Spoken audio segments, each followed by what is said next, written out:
Good morning, and welcome to the June 8th edition of Issues That Matter. And today I have two guests, one of which is a return guest, but today she's going to do some hard work and actually be a guest co-host. You have my sympathies on that. Catherine Ann Mossman, and she's with the Stop Trafficking ME.com, which does a yeoman effort to do just that, to stop human trafficking. And our guest today is Peter DiMarzio. He's with the Department of HomeLand Security, and he's going to be speaking to us today about the efforts that HomeLand Security makes in the case of human trafficking, which is something that has more tentacles than my ability to count. It's so very pervasive. But before I start, I do want to express my sympathies and my heartfelt admiration for those people in Dallas, Texas that have gone through a hellacious evening last night. Many of whom, or some of whom, police officers and related people gave their life. And there's no sensical reason for what happened last night to ever happen. And my heartfelt sympathies go out to all of those impacted and the city of Dallas, which I'm sure is impacted greatly by the horrific incident of last night. And with that, Catherine, welcome back. Thank you. Pleasure to have you. Thank you. Happy to be here. Well, why don't you introduce our guest? So, Peter DiMarzio. Yay! So, one of the things that you do with Issues That Matter is that you talk about issues that matter. That's correct. And so today we wanted to offer our Maine community a resource, but a face, and so you know more about this resource. And we're just honored and privileged to be able to bring that to you today. And thank you for driving all the way up in the wee hours of the morning through traffic to get here. Thank you. So I cheated and went to your LinkedIn. So I said, okay, so Peter DiMarzio, who are you and what do you do? So what I found out on your LinkedIn, what we do know about you, so I'm doing my spy work. You're not the only one in HomeLand Security. There are very few secrets on this show. So I see. Yeah. I've got my spies, LinkedIn. So here's what LinkedIn says about you. It says that you went to Walden University and you went to the University of Massachusetts, Boston, and a master's in education. And currently Walden University, and you are a PhD candidate in organizational groups. Psychology. Yeah. Okay, the psychology of organizations and groups. Structure, right. Yeah, very cool. And on your work, it says that at first you were with the U.S. Air Force and you were there for 13 years. And then you were a case manager with the Massachusetts Department of Mental Health for almost 13 years. And then with the Coast Guard for nearly 6 years. And currently with the HomeLand Security Investigations now for almost 4 years. So what a nice, boy, that is quite the portfolio that you have. So then I said, okay, well, what else? I went down on LinkedIn and said, what else are you a part of? And it says that you are a task force member on the New Hampshire Attorney General's Human Trafficking Task Force on Human Rights, which is wicked cool. And the causes that Peter cares about, that's nice that they add that on there. Animal welfare, children, civil rights, social action, human rights, and social services. And I'm like, wow, this is so impressive. And my daughter and I were like FaceTiming, going through your LinkedIn, and like, this is so cool, he's very interesting. But what it doesn't say that I'd like to know is, where were you raised? Are you an oldest child? Or do you have brothers and sisters? Did you come from a religious family? So in the start of this show, like, who are you? Who is this person that has the HomeLand Security Victims Assistance for all of New England? Who are you? Who's the man? Who's the man? Who's the man? That's what I'm still trying to figure out. Who is that man? Who is that man? Yeah. Well, let's see, where did I start out? Well, I started out in a small town in Massachusetts called Hyde Park. And for the first 8 years, it was just me and my mom, because my biological dad had died 2 months before I was born. So growing up, it was me and my mom. She did a great job up until I was 8 years old, and then she remarried, and hence had a stepdad who is very close to me and passed away not too long ago from complications from Alzheimer's disease. As you researched on LinkedIn very well, I went to, right after high school, I said to myself, you know, I had enough of school, you know, I don't want to go on to college, so I joined the Air Force. And little did I know, once I got in the Air Force, I'd find myself wanting to go back to college, and actually got my degree with the help of Uncle Sam while I was in the Air Force in psychology. And no brothers and sisters to speak about, so I'm an only child. I always wanted a brother and sister, but it didn't work out that way, and you know, it is what it is. But I have a ton of cousins who are like brothers and sisters to me because we did a lot of stuff growing up together. So family is important, and as we were talking earlier, I come from an Italian background. Well, Italian and Irish, sorry. There's an Irish mix in there too. Well, I have sister-in-laws that are Irish. All right, In fact, so you know. we tended to, the sons tended to marry out of the Italian heritage, you might say. Yeah. We married Polish people. We married brothers married Irish women. We're a mixed bag. Yeah, so I'm Italian and Irish, so, you know, every Sunday growing up, it was sitting around a large table with my grandmother making this enormous Italian dinner where the whole family came together. Nice. And unfortunately, when she passed away, that seemed to stop. And I recognize today that a lot of families don't do that anymore. I think that was a cultural shift. Yeah, I think it was a big cultural shift, and one that is really, you know, I think we're paying a price for that now. Agreed.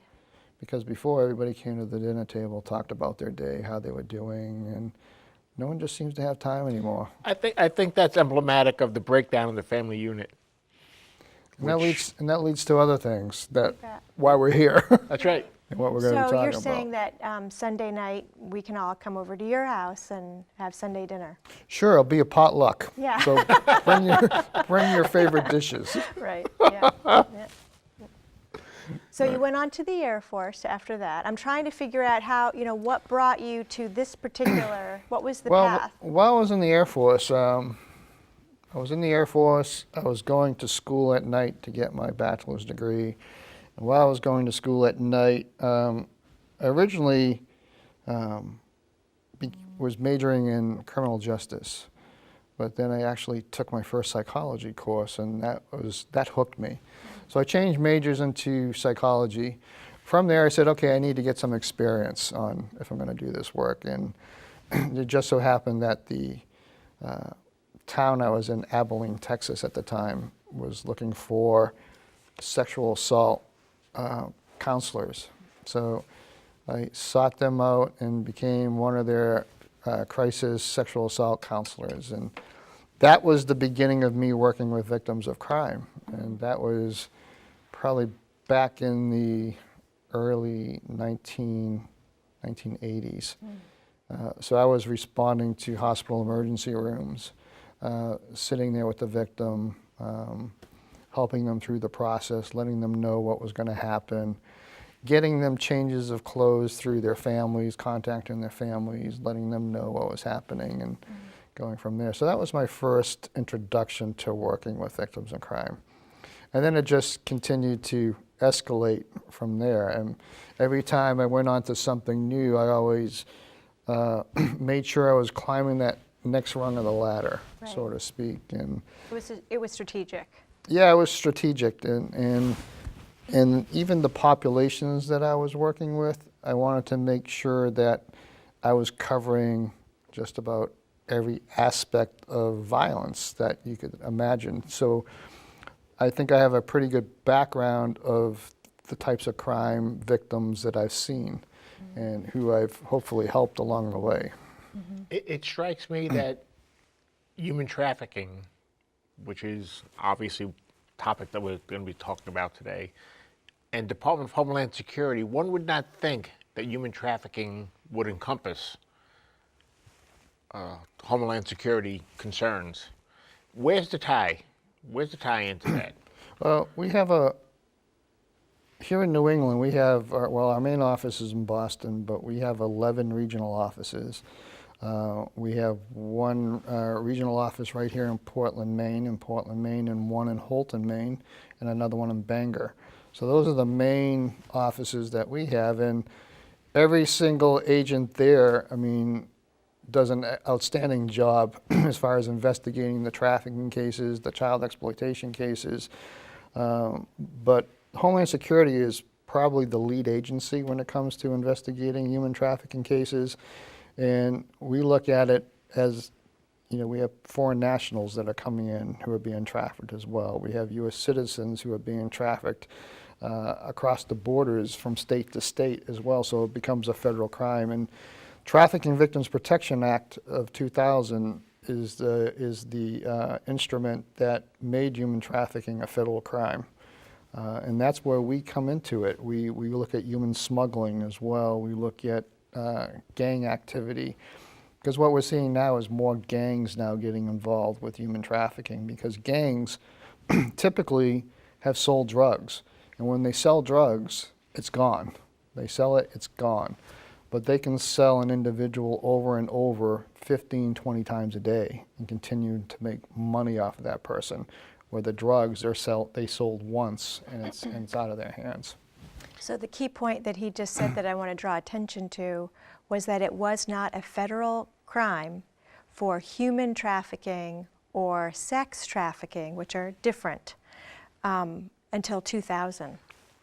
And then once that became a federal crime, then the Homeland Security now had something to call it, you know, they're breaking the law now, and then they could act. So we're 2016. So this is, you know, So long overdue. When you think of it too, when you say that, you know, it's only been 16 years. We're really still in the infancy stage. Absolutely. As far as, you know, sort of putting things in place, getting things together, how we're going to help victims, how we're going to treat victims. I mean, we come from a victim-centered approach. So we look at each individual and we customize what their plan is going to look like. Because if I tell an individual that you have to do this, you have to do that, we want you to, it's not going to work. It has to come from them if it's going to work. Because me telling them what to do, I'm no better than the trafficker controlling them. So we want to give them options that they can choose from that will help them in the end. Yep. Well, back in the days of my career, and now I have to go back a number of years for this one, but I was having a conversation with a police officer who had background with work in Massachusetts, and then who moved up here to Maine. And he made the observation to me, which has, in my mind, has proven itself well over the course of years, that things that happen today in Maine, now this goes back 15, 20 years now. He said, things that happen today actually began 10 years ago in Boston.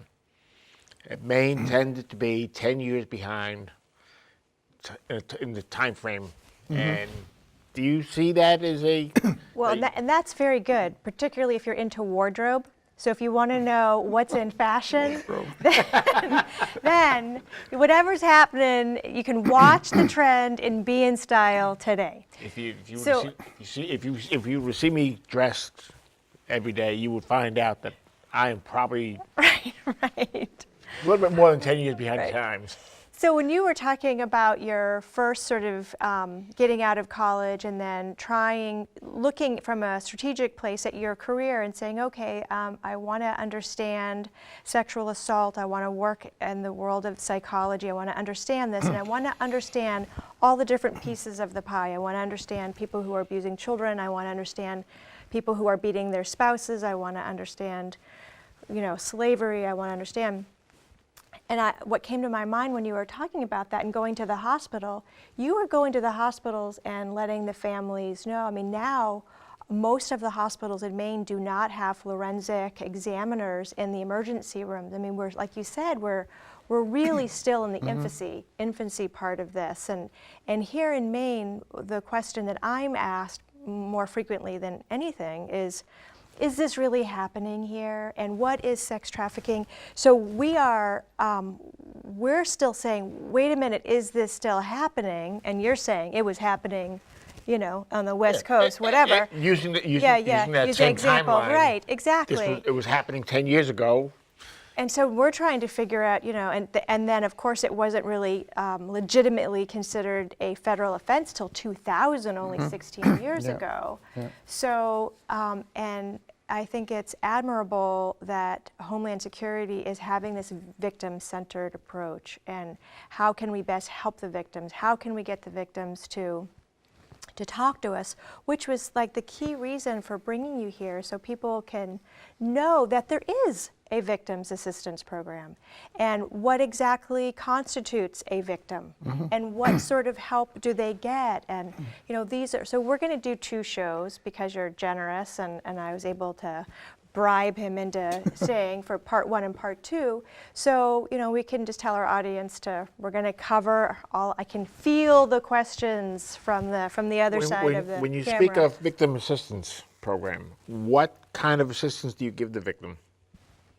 Do we want to talk about that now or the second half of the show? We'll do a lot of that on Okay. the second half. Right now, we're wanting to know sort of how you got started. What was this? You know, what was the gateway for you to Homeland Security? Okay. And then once we finish up with that, then we want to know, what is Homeland Sure. Security? What part do they Sure. play? Sure. Okay. So anyway, we're in the Air Force now, right? Yep, you're in the Air Force. Sexual assault. Yeah. So I did that for roughly 4 years there. And then I got reassigned with the Air Force here to lovely Maine. I was stationed up in Aroostook County. So you went from Texas Yep.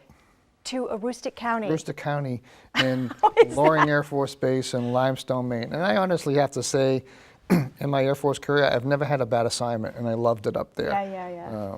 I loved the snow, so I think one year we got 363 inches of snow up there. Seriously, wow. And, I was loving it. Yeah. But my daughter was born up in Limestone, Maine. I was there for 6 years, believe it or not, when other people wanted to get the hell out of there. I wanted to stay because I'm originally from Massachusetts, which meant I could go home on long weekends. So while I was up in Maine, I continued my education, getting my bachelor's degree. I actually attended University of Maine at Presque Isle up there, UMPI. UMPI? UMPI. And so from there, I really didn't get involved with the victim-centered issues because there wasn't a lot up there to get involved with because of just the nature of the area and what was there at the time. You're talking, early to mid 80s. There was really nothing there. So when you say nothing there, are you saying that there were no crimes being committed, or that there were Services. There were no services. I just want to clarify that, right? There were like no services. Yeah. So I did the next best thing, and I joined the Civil Air Patrol and started doing things with the Civil Air Patrol and flying around looking for downed aircraft and things like that.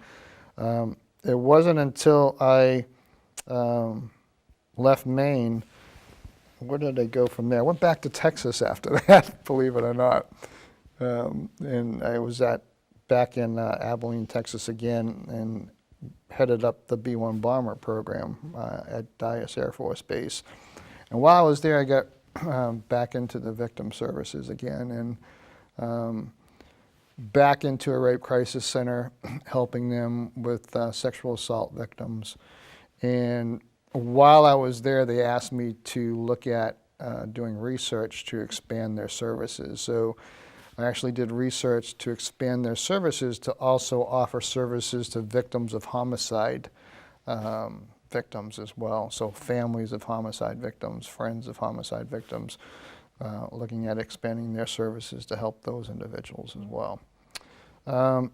From my Air Force careers, I actually had to get out early because of my dad having Alzheimer's disease. So I came back home to help my mom with him because, as you know, it's a 24-hour, seven-day-a-week job when someone has Alzheimer's. You're a good son. So I came back, helped her. And while I was here in Massachusetts, I started my master's program at UMass Boston in counseling psychology. And what I also started doing at the time is looking at where I was on my ladder as far as my plan. And from there I went to work for the Department of Mental Health in Massachusetts and strictly working with kids. That's what my role was, is to work with kids and family who had severe mental health issues. They were the kids and the families that no one else wanted to work with. And that was really a challenge. It was really enjoyable because it was actually doing home-based work. So I would go out to their house and do their work there, which was really good because you got to see how they lived. And you know, they invited you into their home, and I had one family who wanted to give me the keys to their house to come over anytime I wanted to. But dinner. Yeah, exactly. But you know, you had to know those boundaries.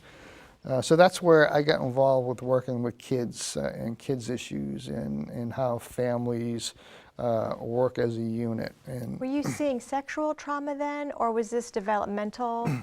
I was seeing a little of everything. I was seeing sexual trauma, for instance. I worked with a young kid who was sexually abusing his younger brother with a cell phone. And come to find out, after working with him and working with the family, it was determined that this young boy was being sexually abused by his grandfather. So, I just want to pause you there because that is frequently an issue. When I speak with the DEA office, and they talk about children who are abusers.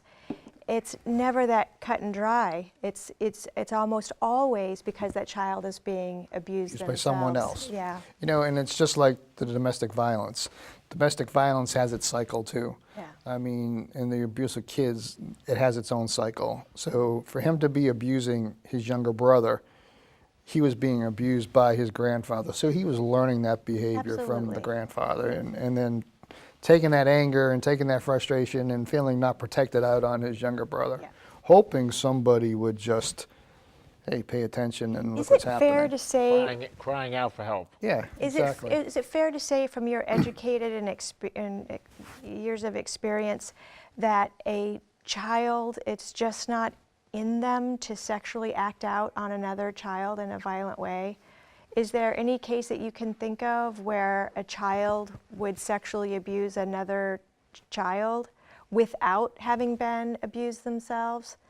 My answer would be no, but I don't have a PhD. Probably most of the kids that I've seen and work with have all been abused by someone else. Yeah. I have never worked with or seen a kid that could be out there because there might be some imbalance going on within their brain that gets them to do that. But most of the kids that I had worked with had all been abused by either a grandfather, an uncle, or a friend.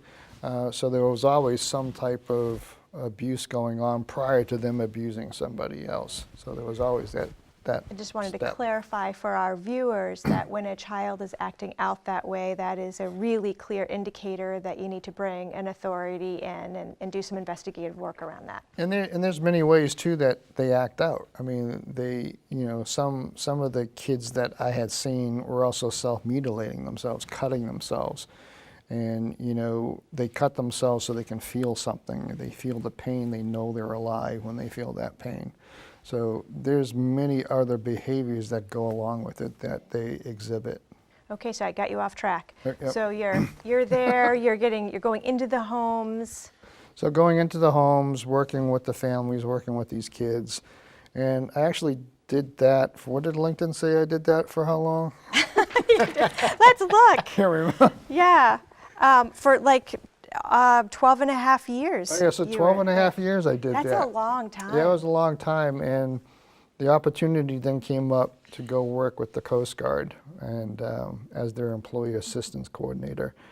So I actually applied for the job, got it, and became their employee assistance coordinator for the U.S. Coast Guard. And my coverage area, believe it or not, was the same as what it is today in the entire New England area, wherever there were Coast Guard personnel.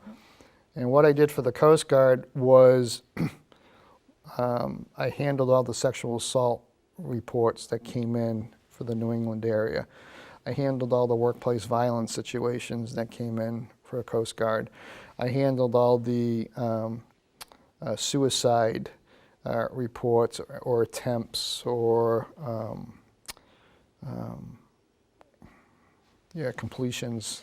I wanted to draw a distinction when you're talking about that.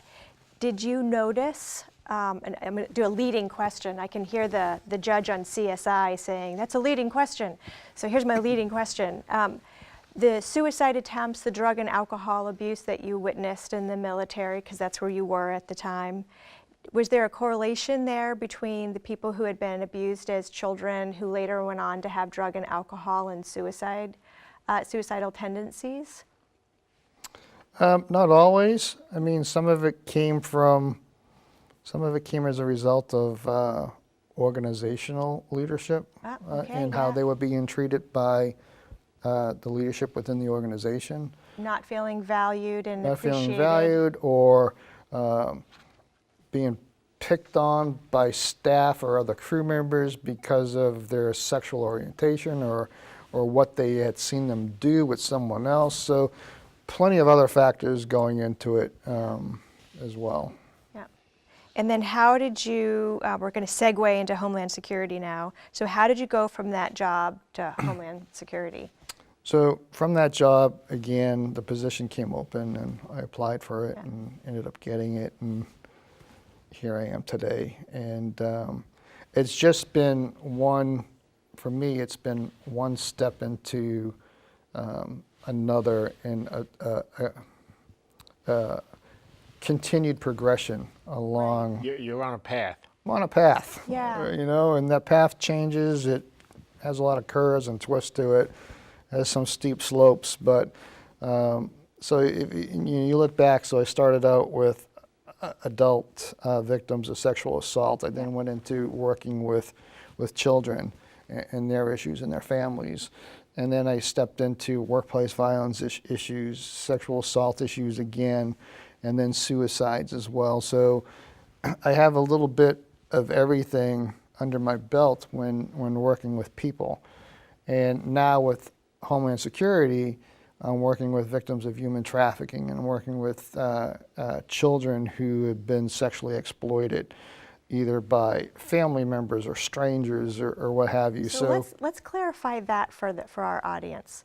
The terms human trafficking and sex trafficking kind of go around, and people, that's sort of a sticky spot. I mean, you can keep talking, but people are still back on, what in the world is that?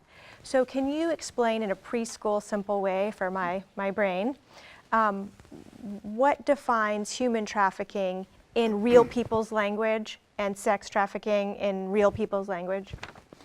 So, for simple language. So for us to have a human trafficking case, we need three elements. We need force, fraud, and coercion. That's what we look for a trafficking case, a human trafficking case. So force, fraud, and coercion. Fraud, meaning, okay, you were promised a great education if you were to do this. You were going to be given a great job after that education, but then you found out that none of that was true. So an example might be, one of the examples you had told me a long time ago was a professor in Massachusetts hired a nanny and said, hey, you're going to come to the States, we're going to give you this nanny job, and you're going to have freedom, and you can go to school if you want. We just need some help with the kids. When really, she gets here and? It's a form of slavery. Right, none of that happens. Instead, she's like making 53 cents an hour, working 18-hour days, and only allowed to go to two places. And when she's not there, she had to be home. So that is a form of control. And we look at coercion as threats they use over their heads. If you don't do this, we're going to hurt your family. We're going to hurt your parents. Because a lot of the times they know where the parents live, because initially the way they get to women is they sort of boyfriend them in. So they're girlfriend and boyfriend. That's what the girl thinks. This is my boyfriend. But the guy is thinking, this is my next moneymaker right here. So there's two different concepts going on.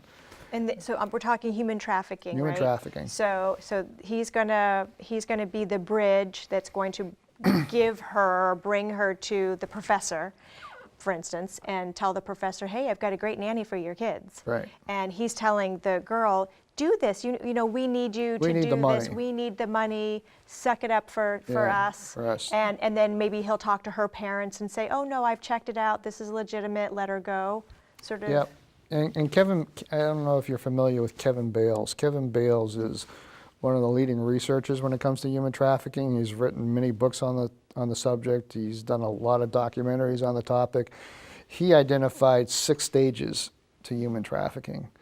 And the first one is vulnerability. And that's what they look for in their victim. What's the vulnerability? And they are so tuned in to picking up on that vulnerability. They know exactly what to look for. They could look at you and tell whether or not you're vulnerable, just how you carry yourself and where you're looking, whether you're looking straight ahead or you're looking at me right in the eyes or you're looking down at the ground. Right. The next thing is the recruitment.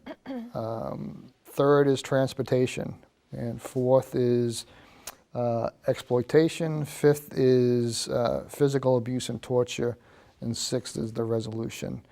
And when I talk about resolution, either that individual gets out of the life, either by law enforcement interaction, or the trafficker or the pimp lets them go, which is highly unlikely, or they end up committing suicide as a way out. So in human trafficking in the state of Maine, and forgive me, because it really is global and huge, and I don't want to disrespect everything else, but you know me, I like to stay very Maine-centric. In the state of Maine, where would the human trafficking, the labor slavery side of things show up here? In Maine, the sex trafficking, you're going to find... Not the sex trafficking, the labor trafficking. Labor trafficking, you'll probably find in your rural parts of Maine, where the farms are. Upstate Maine, where they grow the... Logging. Yeah, logging, potato farming. Blueberries. Anywhere where there's a farm and they can get cheap help. Is it the same thing, because you had mentioned the Cape, and I don't want to talk about the Cape, but you had mentioned some of the, when our season comes and we have an influx of tourists and we need to have people cleaning the hotels, and is that also? That could turn into a labor trafficking case, depending on how they're treated, whether or not if they met those 3 criteria. Met those 3 criteria. For foreign nationals coming in, usually the first thing a trafficker does is takes away their ID and their documentation so they can't escape. So they don't have their passport, they don't have their ID. Where are they going to go? They don't know where they're at. They don't know who to turn to, because they're usually told, well, if you seek law enforcement out or anybody wearing a uniform or has a badge, they're just going to deport you. And that's the last thing they want to do. I can hear people in my brain saying, what about the nail salon where I go? We often see nail salons. Should we as citizens of Maine be concerned that if we go to the nail salons that people are from Vietnam or wherever, do we need to be concerned that those people who are working there are slaves? I don't think you need to be concerned with that. What I really think you need to be concerned with is knowing exactly what to look for. Because if you get concerned with everywhere you go, you're going to drive yourself crazy. Right. You need to know what the indicators are first. And those what to look for. Well, there are many. And we have indicator cards. If you go on to the Blue Campaign website that DHS has, You can order those. Well, that website, well, I think we can make that Yeah, we website can make that available. So available. when this airs, that website, the Blue Campaign will be there, and if people are interested, and the author's name was Kevin Bales. Kevin Bales. And so if yeah. they're interested to know more about the labor side of human trafficking, We can that put would be that all on there. cool. But the Blue Campaign website, they can order all that information free of charge. It's all free of charge to them, and it comes in 17 different languages as well. Oh, awesome. So there's something there for everybody, no matter what language they speak. Cool. Because what we find is that, not everybody is speaking English. And as I recollect from this morning, all you have to do is go into the Department of Homeland Safety website, and that is all right Yeah. there. Yep, it's all there. I mean, even to the point now where the Blue Campaign, I think up until about a year and a half ago, the Blue Campaign didn't even have any public service announcements on how kids are being recruited in the schools. If you go on there today, you'll find Yep. Tons 6, of 7, 8 Yeah. PSAs Every- on how kids are being recruited in high schools. I love Every that. professional sport is represented. Absolutely. I love that. Absolutely. So now on the on the sex trafficking, so I think what people need to know is that the umbrella is called human trafficking. And under the umbrella of human trafficking is labor trafficking, is sex trafficking. So And organ trafficking. Organ You trafficking. name it, you can put. right? From what I saw, I mean, the multiplicity of tentacles related to human trafficking is almost too numerable to count. Yeah, Yeah. yeah, it is. It can go off in many directions. And with sex trafficking, the whole purpose there is financially exploiting another individual for their gain.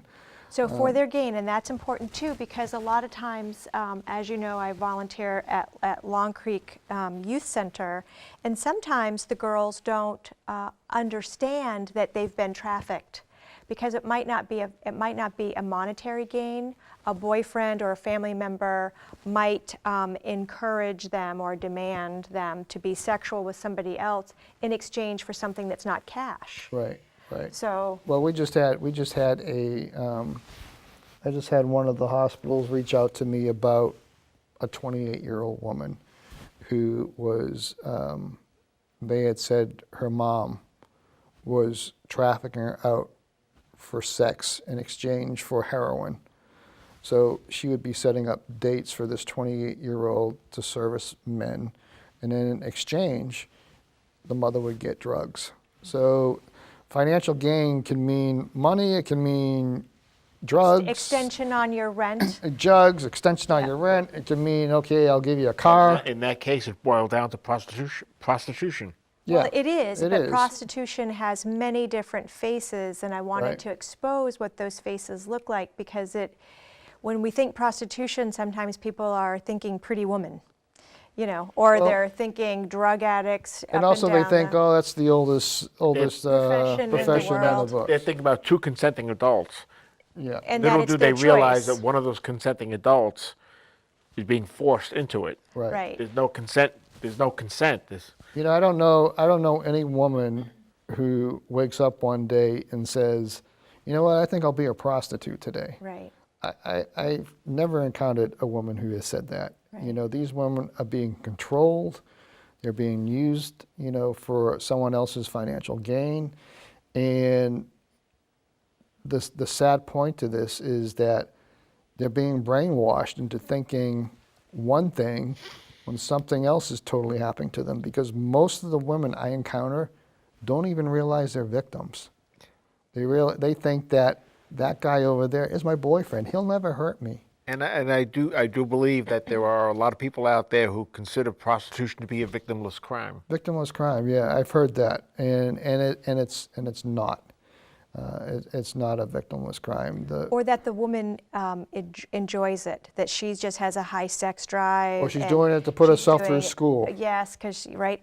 And so I think it was Audrey Morrissey at Audrey the Morrissey, My Life, My Choice. My Life, My Choice at the Maine Child Welfare Conference, Conference up in Bangor, and she said this thing. I mean, she's she was a keynote speaker and did a fabulous job. But this one thing that she said, I thought, oh my, that really explains it.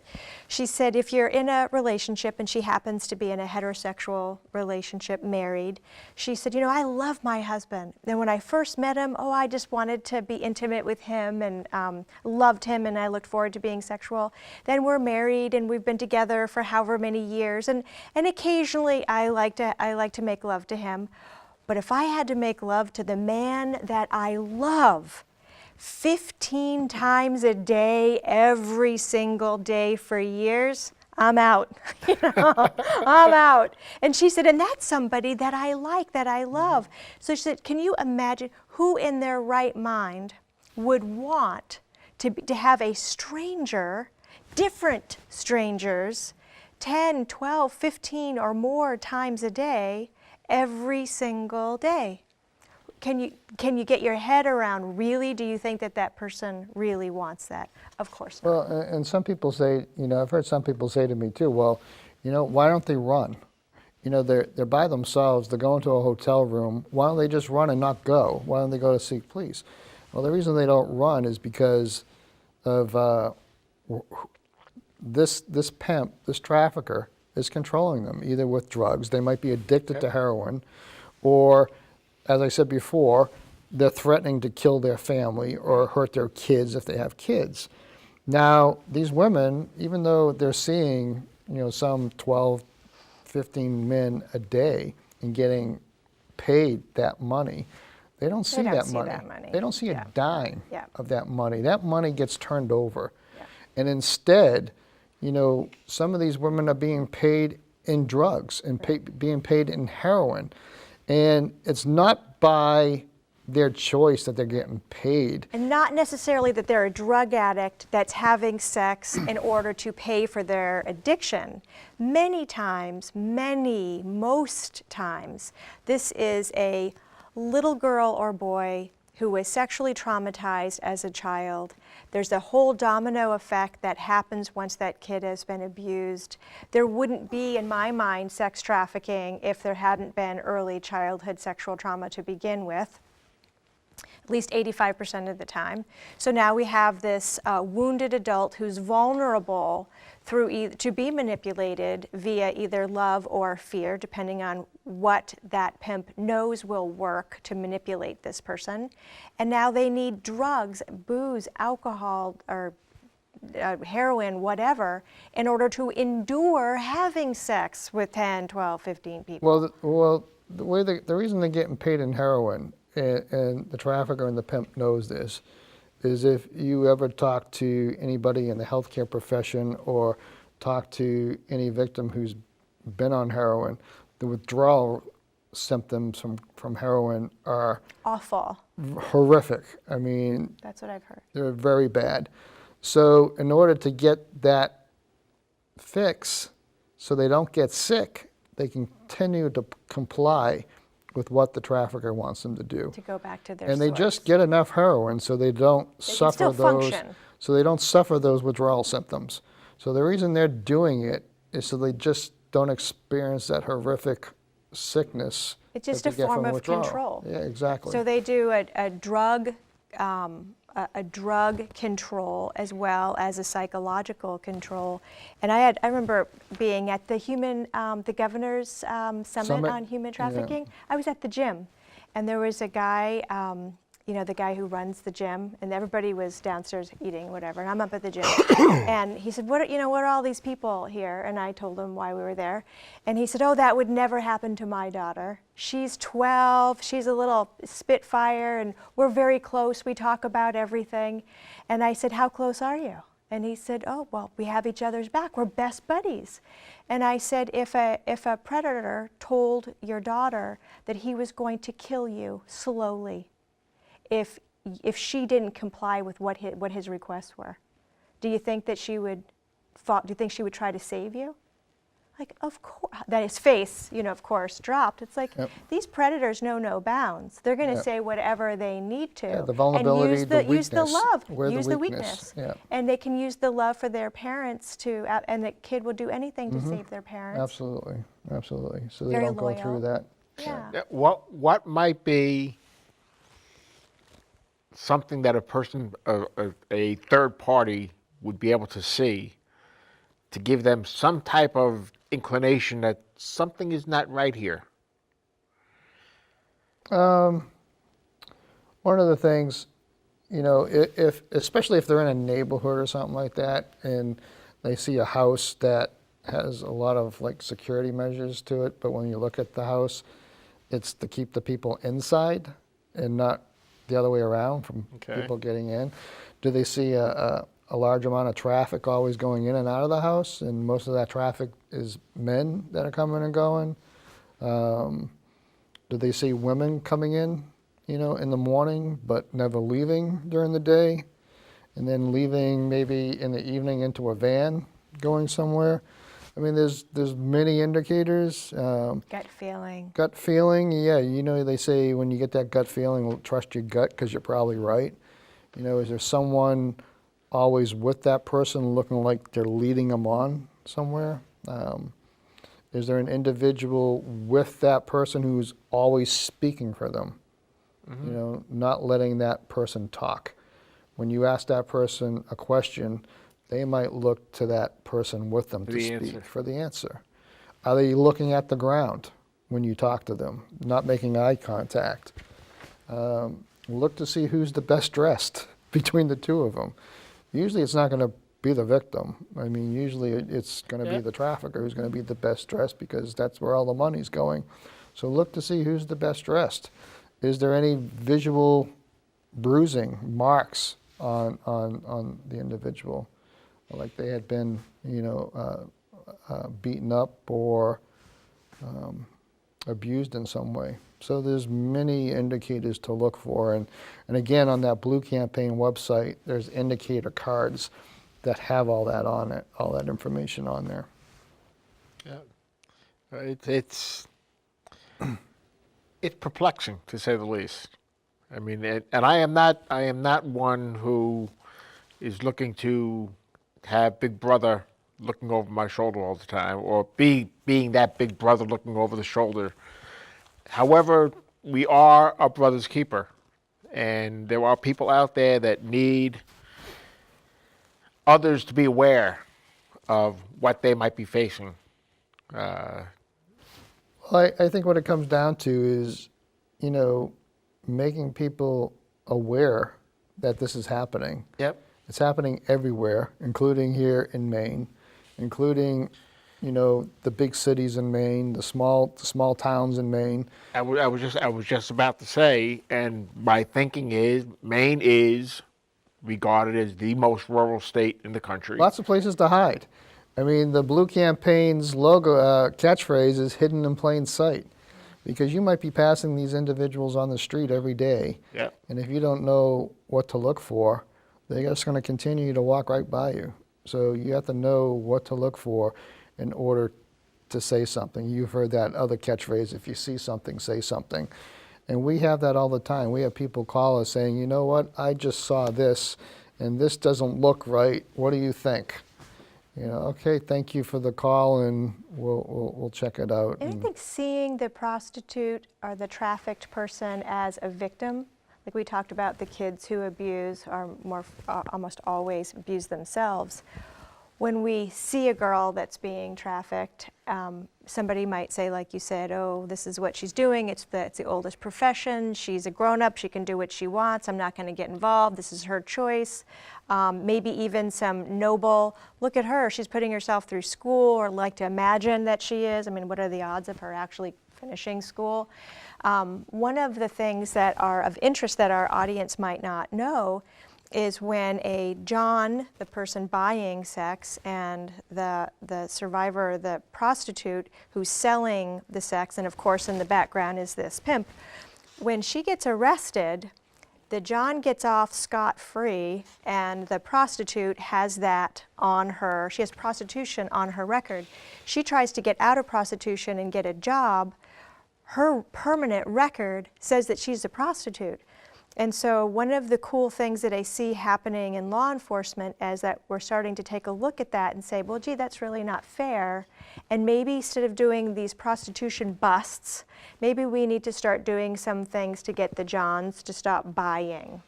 And so I love the takeaways, and I think one of the takeaways I like to tell people is I tell the men to stop buying sex and tell their friends to stop buying sex. It's not a rite of passage into manhood. It's not expected.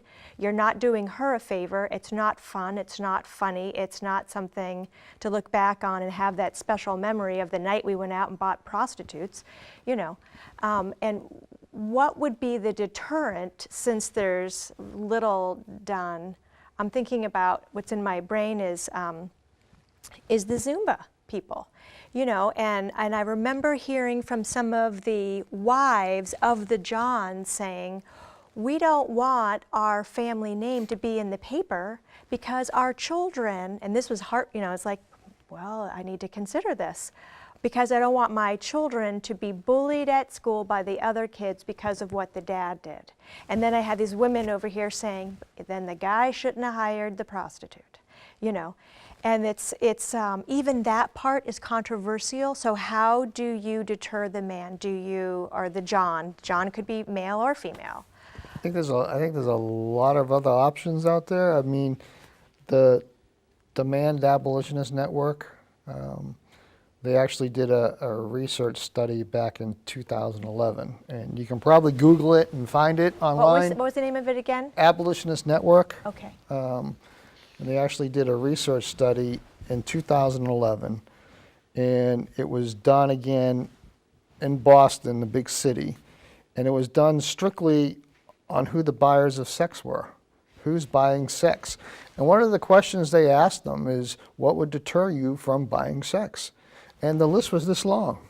I mean, you don't have to implement them all, but I mean, they're telling you what would deter you. What were some of the So examples? why I don't you do think this is an excellent time for us to pause for a Oh, moment. leave them hanging on that one. Dun, dun, dun. They're a good cliffhanger. Pause for a moment. Yes. We're going to be doing a second show. Thank you both very much. I think it was a great show. People out there that will be the final judges.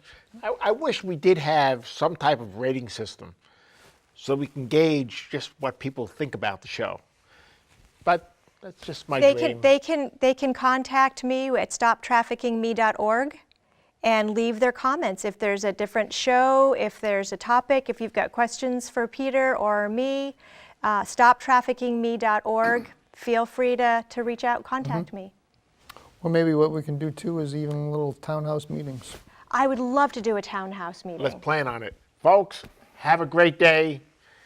I think, last time I checked, it was a beautiful day out there. Take advantage of it. Bye. Moisturize, moisturize, moisturize. Hydrate, hydrate, hydrate. Have a great day. Bye-bye.